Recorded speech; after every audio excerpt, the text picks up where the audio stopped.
आज के इस वीडियो के द्वारा हम ये सीखने वाले हैं कि हम किस प्रकार से मेन डिस्ट्रीब्यूशन बोर्ड का वायरिंग करेंगे, वो भी वोल्टेज प्रोटेक्शन रिले और आरसीबीओ का इस्तेमाल करते हुए। तो चलिए दोस्तों वीडियो को स्टार्ट करते हैं। दोस्तों यदि आपको ये नहीं मालूम कि आरसीबीओ क्या होती है तो मैं आपको बताता चलूँ कि आरसीबीओ एक प्रकार का सर्किट ब्रेकर होता है जिसके द्वारा आपको ओवर करंट, शॉर्ट सर्किट और साथ ही साथ में आपको अर्थ फॉल्ट का भी प्रोटेक्शन मिल जाएगा। यानी कि दोस्तों आप कह सकते हो कि जो आपका एमसीबी होता है, एमसीबी जो आपको प्रोटेक्शन प्रोवाइड करेगा, वो प्रोटेक्शन और साथ ही साथ में जो आरसीसीबी होता है उसका जो प्रोटेक्शन होता है, उन दोनों को यदि आप मिला दोगे तो उसको हम कहेंगे आरसीबीओ। ओके। अब ये जो डिस्ट्रीब्यूशन बोर्ड है इसमें मैं एक वोल्टेज प्रोटेक्शन रिले का भी इस्तेमाल करूंगा जिससे कि मुझे ओवर वोल्टेज, अंडर वोल्टेज और साथ ही साथ में ओवर करंट का भी प्रोटेक्शन मिल जाएगा। ओवर करंट का प्रोटेक्शन तो आपको एमसीबी भी प्रोवाइड कर देगा, लेकिन ये जो रिले, इस रिले में हम पूरा फिक्स अमाउंट का करंट सेट कर सकते हैं। जैसे कि आपको मालूम है एमसीबी का जो रेटिंग होता है वो फिक्स होता है, उसको हम चेंज नहीं कर सकते हैं। लेकिन ये जो रिले, इस रिले में हम अपने आवश्यकता के अनुसार करंट को सेट कर सकते हैं। ओके। अब चलिए दोस्तों ये जो हमारा डिस्ट्रीब्यूशन बोर्ड है इसका वायरिंग करना सीख लेते हैं। तो यहाँ पे आपको सबसे पहले क्या करना होता है कि आपका जो एनर्जी मीटर है, उस एनर्जी मीटर से जो पावर सप्लाई आएगा उसको लाके आपका जो वोल्टेज प्रोटेक्शन रिले है, इस रिले को सबसे पहले इनपुट पावर सप्लाई देना होगा। इस रिले को इनपुट पावर सप्लाई आपको ऊपर वाले 2 टर्मिनल पे कनेक्ट करना पड़ता है। इस रिले का जो इनपुट टर्मिनल है इस पे जो हम पावर सप्लाई कनेक्ट करेंगे, उस पावर सप्लाई का आउटपुट हमें इन 2 टर्मिनल पे मिलेगा।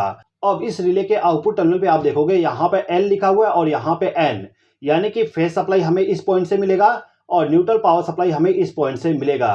तो हम यहाँ पे क्या करेंगे, ये जो हमारा रिले है, इस रिले का जो न्यूट्रल वाला पॉइंट है उस पॉइंट पे हम एक वायर को ले जाके कनेक्ट कर देंगे और इस वायर का जो दूसरा सिरा होगा इसको लेके जाना है। और जो आपका आरसीबीओ है, इस आरसीबीओ के टर्मिनल पे यदि आप देखोगे तो आपको यहाँ पर भी एन लिखा हुआ मिल जाएगा एक जगह। जैसे कि आप देख सकते हो यहाँ पे एन लिखा हुआ है, तो इसी टर्मिनल पे आपको न्यूट्रल पावर सप्लाई प्रोवाइड करना होता है। तो मैं यहाँ पे इस वायर को ले जाके इस टर्मिनल के साथ कनेक्शन कर देता हूँ। ओके। इसके बाद इस रिले का जो फेस वाली टर्मिनल है उस टर्मिनल के साथ हम एक वायर को ले जाके कनेक्ट कर देंगे। अब इस वायर का जो दूसरा सिरा होगा इसको हमें लेके जाना है और जो हमारा आरसीबीओ है, इस आरसीबीओ का जो फेस वाली टर्मिनल होगा, आप यहाँ पे देखोगे तो आपको L लिखा हुआ मिल जाएगा। यदि L नहीं लिखा हुआ है तो N लिखा हुआ मिल जाएगा। तो जैसे कि आपने देखा यहाँ पर N लिखा हुआ है तो हमने न्यूट्रल पावर सप्लाई कनेक्ट कर दी है, तो दूसरे टर्मिनल पे हमें फेस सप्लाई कनेक्ट करना है। तो मैं क्या करूंगा, इस वायर को लेके जाऊंगा और जो हमारा एमसीबी है, ये वाला पार्ट इसका एमसीबी है, तो एमसीबी के साथ हमने फेस सप्लाई को कनेक्ट कर दिए। ओके।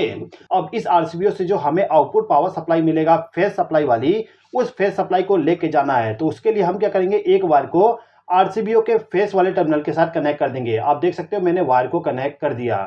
अब इस वायर का जो दूसरा सिरा होगा इसको हमें लेके जाना है और ये जो हमारे सिंगल पोल के एमसीबी है जिसका उपयोग हम अलग अलग रूम के लिए या फिर अलग अलग पावर सप्लाई के लिए इस्तेमाल करेंगे, इनको हमें इनपुट पावर सप्लाई प्रोवाइड करना होगा। तो हम यहाँ पर इन तीनों एमसीबी में से किसी भी एक एमसीबी को इनपुट पावर सप्लाई प्रोवाइड कर देंगे। फिलहाल के टाइम पे मैं यहाँ पर मेरा जो फर्स्ट वाली एमसीबी है, इस एमसीबी को मैंने इनपुट पावर सप्लाई प्रोवाइड कर दिया। ओके। अब इसके बाद हमें क्या करना है कि ये जो हमारा 2 एमसीबी है, इन एमसीबी को भी हमें इनपुट पावर सप्लाई देना है। तो इसके लिए मैं यहाँ पर वायर का लूप इस्तेमाल करूंगा और इस लूप के जरिए इन दोनों एमसीबी को इनपुट पावर सप्लाई प्रोवाइड कर दूंगा। ओके। अब इस आरसीबीओ का जो न्यूट्रल वाला टर्मिनल है, इस टर्मिनल पे हमें एक वायर को कनेक्ट करना होगा। यहाँ पे हमें न्यूट्रल पावर सप्लाई मिलेगा, इसलिए मैंने यहाँ पे ब्लैक वायर को कनेक्ट कर दिया।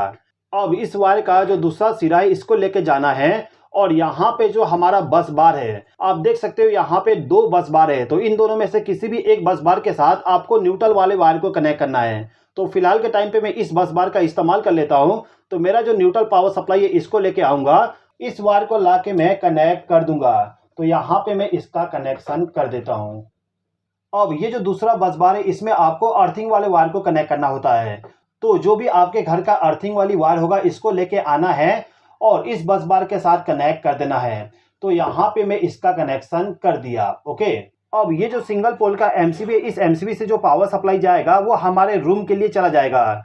मान लीजिए कि आपने फर्स्ट वाले रूम के लिए इस एमसीबी का इस्तेमाल कर लिए और सेकेंड वाले एमसीबी का इस्तेमाल आप सेकेंड वाले रूम के लिए और थर्ड वाले एमसीबी का इस्तेमाल आपने किचन के लिए कर लिए, तो आपको क्या करना होगा कि जो आपका फर्स्ट रूम है उसका जो फेस सप्लाई जाएगा वो फेस सप्लाई इस एमसीबी के आउटपुट टर्मिनल से जाना चाहिए, और जो आपके फर्स्ट रूम के लिए न्यूट्रल पावर सप्लाई जाएगा वो जाएगा हमारे इस बस बार से, और अर्थिंग आपका इस बस बार से चला जाएगा।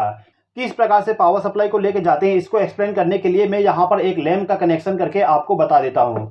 तो ये जो मेरा लैंप है, इस लैंप का जो फेस वाली वायर होगा, इस वायर को लेके जाना है। किस प्रकार से किसी भी रूम के लिए पावर सप्लाई लेके जाएंगे उसको एक्सप्लेन करने के लिए मैं यहाँ पर एक लैंप का कनेक्शन करके आपको एक्सप्लेन कर देता हूँ। तो इस लैंप का जो फेस वाली वायर होगा इसको लेके आना है, और जो आपका एमसीबी है इस एमसीबी के आउटपुट टर्मिनल के साथ इसको कनेक्ट कर देना है। तो फिलहाल के टाइम पे मैंने इस एमसीबी का इस्तेमाल कर लिया। ओके, अब इस लैंप को न्यूट्रल पावर सप्लाई देने के लिए इस वायर का इस्तेमाल किया जाएगा। तो हम क्या करेंगे, तो इस वायर को हम ले जाके डायरेक्टली बस बार के साथ कनेक्ट कर देते हैं। ओके, अब मैं यहाँ पर एक बार पावर सप्लाई को ऑन कर देता हूँ। पावर सप्लाई को ऑन करने के बाद आप देखोगे जो हमारा रिले, इस रिले में डिस्प्ले ऑन हो गया। एक बार आपको मैं थोड़ा सा जूम करके कुछ चीज़ें एक्सप्लेन कर देता हूँ।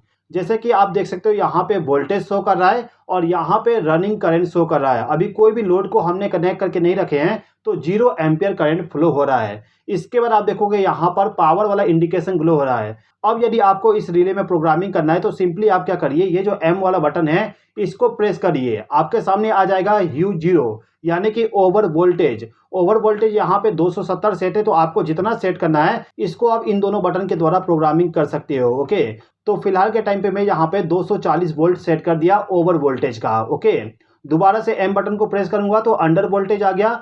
अंडर वोल्टेज 170 वोल्ट पे सेट है, मैं इसको 180 पे चेंज कर देता हूँ। अब इसके बाद दोबारा से एम बटन को प्रेस करूंगा तो यहाँ पे ओवर वोल्टेज अंडर वोल्टेज का टाइम डिले आ जाएगा। अभी 2 सेकंड का टाइम सेट है, मैं यहाँ पे 4 सेकंड का टाइम सेट कर देता हूँ, जिससे कि मैं आपको कुछ चीज़ें एक्सप्लेन कर सकूँ। दोबारा से एम बटन को प्रेस करूंगा तो ओवर करंट का सेटिंग आ जाएगा। अभी के टाइम पे 63 एम्पियर का करंट सेटिंग किया गया है। आपका जो घर का लोड है उस लोड को एक बार चालू करके चेक कर लीजिएगा कितना एम्पियर करंट फ्लो हो रहा है, उससे 1-2 एम्पियर करंट ज़्यादा सेट कर दीजिएगा। मैं यहाँ पर अभी के टाइम पे 5 एम्पियर सेट कर देता हूँ। ओके, मैंने 5 एम्पियर सेट कर दिया। इसके बाद दोबारा से एम बटन को प्रेस करूंगा तो जो हमारा ओवर करंट है इस करंट का टाइम डिले आ जाएगा, यानी कि ओवर करंट होने पे कितना समय के बाद हमारा रिले पावर सप्लाई को बंद करे उसका आप टाइम सेट कर सकते हो। इसमें 2 सेकंड का टाइम सेट है, तो कोई भी चेंजेस नहीं करता हूँ। इसके बाद दोबारा एम बटन को प्रेस करूंगा, यहाँ पर आ गया रीसेट टाइम, यानी कि फॉल्ट होने के बाद आपका जो रिले है, रिले कितने समय के बाद में दोबारा रीसेट हो जाए उसका टाइम डिले आप सेट कर सकते हो। तो यहाँ पे फिलहाल के टाइम पे 3 सेकंड सेट है, तो मैं यहाँ पे 5 सेकंड कर देता हूँ। ओके, तो इतना ही केवल प्रोग्रामिंग इसमें करना पड़ता है। अब यहाँ पे जो मेरा आरसीबी है इसको मैं ऑन कर देता हूँ। इसको ऑन करने के बाद ये जो मेरा एमसीबी है इसको ऑन करना पड़ेगा। फिलहाल के टाइम पे हमने केवल इस एमसीबी का इस्तेमाल किया इस लैंप के लिए, तो इस एमसीबी को मैं ऑन कर दूंगा। अब यदि आपके घर में ओवर करंट, शॉर्ट सर्किट या फिर अर्थ फॉल्ट होता है तो उस कंडीशन में ये जो हमारा आरसीबीओ है, ये आरसीबीओ हमें प्रोटेक्शन प्रोवाइड कर देगा, यानी कि ये आरसीबीओ हमारा ऑटोमेटिकली ट्रिप हो जाएगा। जैसे कि आप देख सकते हो ट्रिप हो चुका है। अब यदि आप इसको दोबारा रीसेट करने जाओगे तो रीसेट नहीं होगा। रीसेट करने के लिए आपको ये जो ब्लू बटन है इसको एक बार प्रेस करना पड़ेगा।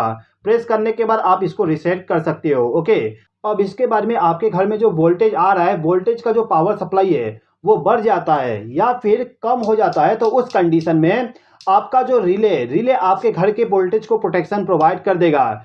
जैसे कि आपने देखा ये रिले हमारा आउटपुट कमांड जनरेट करना बंद कर दिया, जिस कारण से हमारा लैंप ऑफ हो चुका है। ओके, अब यदि पावर सप्लाई दोबारा से नॉर्मल हो जाता है तो उस कंडीशन में आपका जो रिले है, रिले ऑटोमेटिकली रीसेट हो जाएगा, यानी कि आउटपुट पावर सप्लाई दोबारा से जनरेट करना स्टार्ट कर देगा। आप देख सकते हो लैंप ऑन हो चुका है। ओके, अब किस प्रकार से हम ऑटोमेटिक चेंज ओवर स्विच का डिस्ट्रीब्यूशन बोर्ड में कनेक्शन करते हैं, यदि आप सीखना चाहते हो तो इसके लिए आप इस राइट वाले वीडियो पे क्लिक करके इस वीडियो को देख लीजिए। इस वीडियो को देखने के लिए धन्यवाद।